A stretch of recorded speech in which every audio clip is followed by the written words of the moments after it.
एक लड़की को दिखाया जाता है जिसका नाम नताशा है। वो एक कमरे में बंद है और नताशा मैकल की वही बहन है जिसे मैकल की मॉम पार्ट 1 में ढूंढ रही थी। तभी उस रूम में एक अजीब सा आदमी आता है। वो जैसे ही नताशा की तरफ बढ़ने लगता है उसमें आग लग जाती है। वो आग नताशा ने ही लगाई थी क्योंकि उसके पास भी अपनी फैमिली की तरह सुपर पावर थी। वो आदमी वहाँ जोर जोर से चिल्लाने लगता है। फिर नताशा वहाँ से 9-11 हो जाती है। वहाँ के कुछ लोग उसका पीछा करने लगते हैं, जिसके बाद नताशा एक गुफा में जा चुकती है। लेकिन वो सारे लोग उसे पकड़ने के लिए वहाँ भी पहुँच जाते हैं। वो लोग उसे पकड़ने ही वाले होते हैं कि उसी वक्त इनविजिबल मैन वहाँ आ जाता है और उन लोगों की खूब धुलाई करता है और नताशा की जान बचा लेता है। अब हम माइकल को देखते हैं जहां उसकी मॉम उसे कॉल करती है, मगर माइकल अपनी मॉम को इग्नोर करता है और ठीक से उनसे बात भी नहीं करता। ये बात उनकी मॉम को बहुत बुरी लगती है। उस वक्त वो कार चला रही होती है और उनका ध्यान माइकल की तरफ ही होता है और इसी वजह से माइकल की मॉम का बहुत बुरा एक्सीडेंट हो जाता है और उनकी डेथ भी हो जाती है। लेकिन इस बात को गुजरे 3 साल हो चुके हैं। अब माइकल काफी बड़ा और समझदार हो चुका है और उसे आज भी इस बात का दुख है कि उसकी मॉम की डेथ उसकी वजह से हुई थी। वो अपनी मॉम के कब्र पर सोया हुआ होता है। अब हमें वो लड़की भी दिखती है जिसे माइकल बेहद पसंद किया करता था, जिसका नाम स्टीला है। पार्ट 1 में उसकी जान माइकल ने बचाई थी, मगर अब उसे कुछ याद नहीं होता है क्योंकि मूवी के एंड में माइकल के फादर ने सबकी मेमोरीज इरेज कर दी थी। लेकिन माइकल का दोस्त स्टीला से कहता है कि उसकी जान उसने ही बचाई है, तो स्टीला माइकल के उस दोस्त को पसंद करने लगती है, ये सोचते हुए कि शायद उसकी जान बचाने वाला माइकल का दोस्त ही है। ये सब देखकर माइकल को बहुत जलन होता है, लेकिन आज तक माइकल ने इन दोनों से कुछ नहीं कहा। एक दिन माइकल के स्कूल में एक नई बच्ची का एडमिशन होता है, जो कोई और नहीं बल्कि माइकल की अपनी बहन नताशा होती है। नताशा कभी भी क्लास में किसी से बात नहीं करती है, हमेशा चुपचाप रहती है। एक रात सब लोग पार्टी में जाते हैं। वहाँ नताशा को एक लड़का तंग करने लगता है, तभी वो उसे मारने की धमकी देती है। माइकल स्टीला को अपने दोस्त के साथ देखता है और वो आज भी यही सोचता है कि उसकी जान उसके दोस्त ने बचाई है। ये बात माइकल को बर्दाश्त नहीं होती और वो स्टेज पर चला जाता है और कहता है कि अगर मेरे दोस्त ने तुम सबकी जान बचाई थी तो मुझे वो स्टोरी सुनाओ कि तुमने सबकी जान कैसे बचाई। हम लोग तुम्हारी बहादुरी को सुनना चाहते हैं। तो वो लड़का कहता है नहीं, मैं अभी क्या सुनाऊं। तो माइकल कहता है क्योंकि तुम्हारे पास सुनाने के लिए कुछ है ही नहीं, तुम आज तक सबको झूठ बोलते आ रहे हो।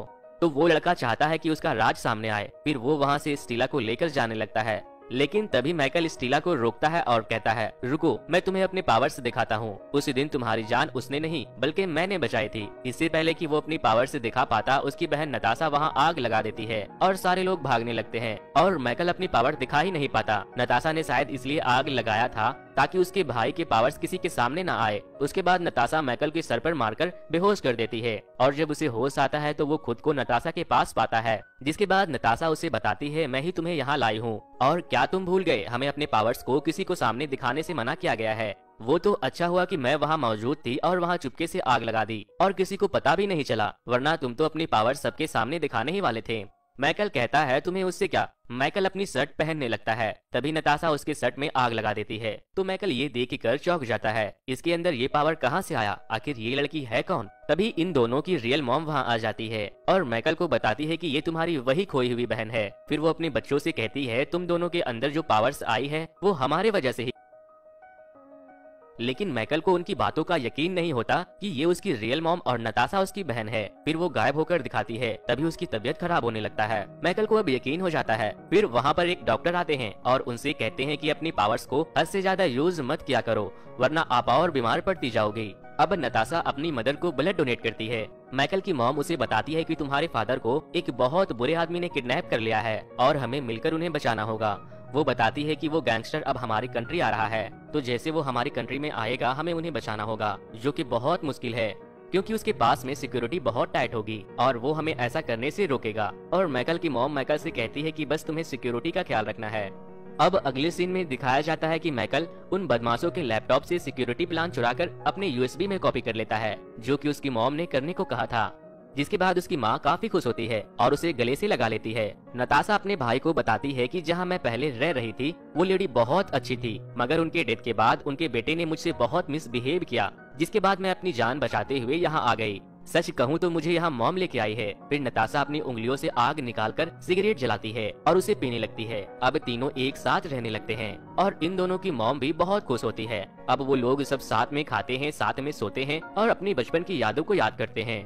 माइकल की मॉम अपने पिछले यादों को याद करने लगती है, जिसमें वो रसिया में थी और उन्हें किडनैप करके वहाँ ले जाया गया था।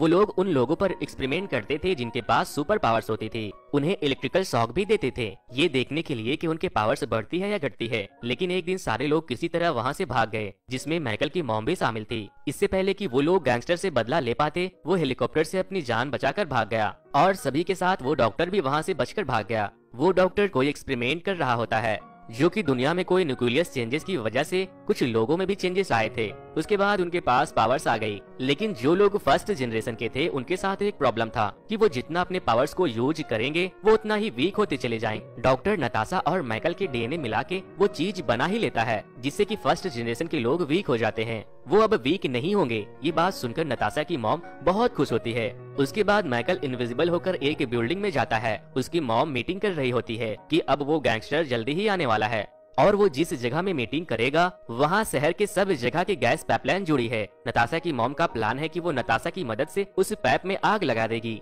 और वहाँ ब्लास्ट हो जाएगा, जिससे वो गैंगस्टर मर जाएगा। ये सब बातें माइकल सुन रहा होता है। माइकल ये सारी बातें जाकर अपनी बहन को बताता है, लेकिन वहाँ उन दोनों की मॉम भी आ जाती है और कहती है मुझे यकीन नहीं हो रहा, अगर हम ये प्लान कर रहे हैं और अगर हम गैंगस्टर को मारने वाले हैं तो तुम्हें इससे क्या प्रॉब्लम है।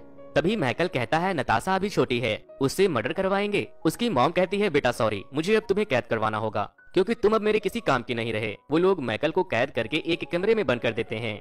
माइकल अपनी माँ से कहता है इससे क्या फायदा होगा, नताशा के साथ साथ आपको भी तो अपनी पावर्स यूज करनी होगी, उसके बाद आप वीक हो जाएंगे। उसकी माँ कहती है नहीं, अब नहीं, डॉक्टर अपने प्रोजेक्ट में कामयाब हो चुके हैं। उसके बाद वो एक बहुत बड़े टैंकर के अंदर जाती है जिसमें कोई केमिकल होता है। डॉक्टर अपना काम शुरू कर देता है। उसके बाद जब वो बाहर आती है तब वो बहुत ही यंग और हेल्थी हो जाती है और अब उनमें ये पावर्स भी आ जाते हैं कि जितना भी अपने पावर्स को यूज करे वो वीक नहीं होंगी। माइकल को जहाँ पे बंद किया होता है वो वहीं पे बेहोश हो जाता है। फिर उसे किसी की आवाज सुनाई देती है। वो माइकल के फादर ही होते हैं। वो कहते हैं बेटे घबराओ मत, मैं तुम्हारा पिता हूँ, मुझे भी तुम्हारी माँ ने ही यहाँ कैद करके रखा है क्योंकि मैं भी उनके इरादों को जान गया था, लेकिन तुम फिक्र मत करो, हम जल्द ही यहाँ से आजाद हो जाएं। फिर माइकल के फादर उसे बताते हैं कि तुम्हारी असली माँ बहुत बुरी है और तुम्हारी वो मॉम जिसने तुम्हें पाला था उनका कोई एक्सीडेंट नहीं बल्कि इसने ही उसे खाई से गिराकर मार दिया था। ये सब सुनकर माइकल को बहुत ज्यादा गुस्सा आता है और वहाँ की दीवार टूटने लगती है और माइकल के फादर वहाँ से निकल जाते हैं और सीधा वहाँ चले जाते हैं जहाँ माइकल की माँ होती है। माइकल इनविजिबल हो जाता है और माइकल की मॉम और नताशा इस प्लान को पूरा करने में लग जाते हैं। अब वो लोग पाइपलाइन में आग लगाने के लिए पूरी तरह से तैयार हैं। वो लोग ऐसा करने ही वाले होते हैं कि इससे पहले माइकल के फादर वहाँ आ जाते हैं और कहते हैं ऐसा मत करो, लेकिन माइकल की माँ नहीं सुनती और उनका एक आदमी माइकल के पिता को उठाकर दूर फेंक देता है, जिससे माइकल को बहुत गुस्सा आता है और वो उसी आदमी को उठाकर दूर फेंक देता है।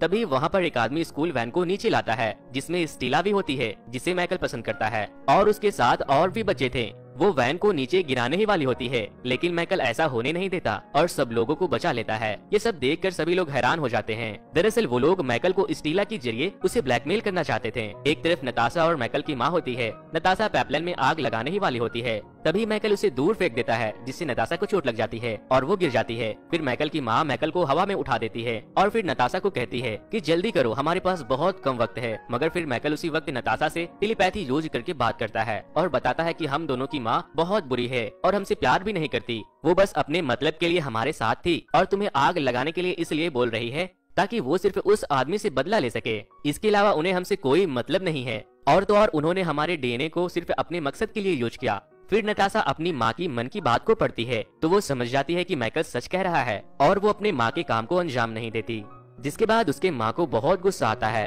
फिर वो खुद इनविजिबल हो जाती है और एक लकड़ी का टुकड़ा उठाती है जिसमें आग जल जाता है और खुद उस पाइपलाइन को आग लगाने चली जाती है। तभी माइकल के फादर उसे पकड़ लेते हैं और वो उसे लेकर सीढ़ियों से गिर जाते हैं। वो उसे पकड़े हुए होते हैं और फिर एक शार्प पाइप के ऊपर गिर जाते हैं, जिससे कि माइकल और नताशा के मॉम डैड का वहीं पर डेथ हो जाता है। ये सब देखकर स्टीला कहती है कि अब मुझे यकीन हो गया है, उस दिन तुमने ही मेरी जान बचाई थी और तुम टेंशन मत लो, ये बात मैं किसी को नहीं बताऊंगी। ये सब देखकर नताशा को बहुत बुरा लगता है कि उनके मॉम और डैड दोनों की डेथ हो गई है। फिर माइकल अपनी बहन को गले से लगाता है और कहता है मैं तुम्हारे साथ हमेशा रहूंगा। फिर वो दोनों साथ में खुश रहने लगते हैं और एक आम जिंदगी की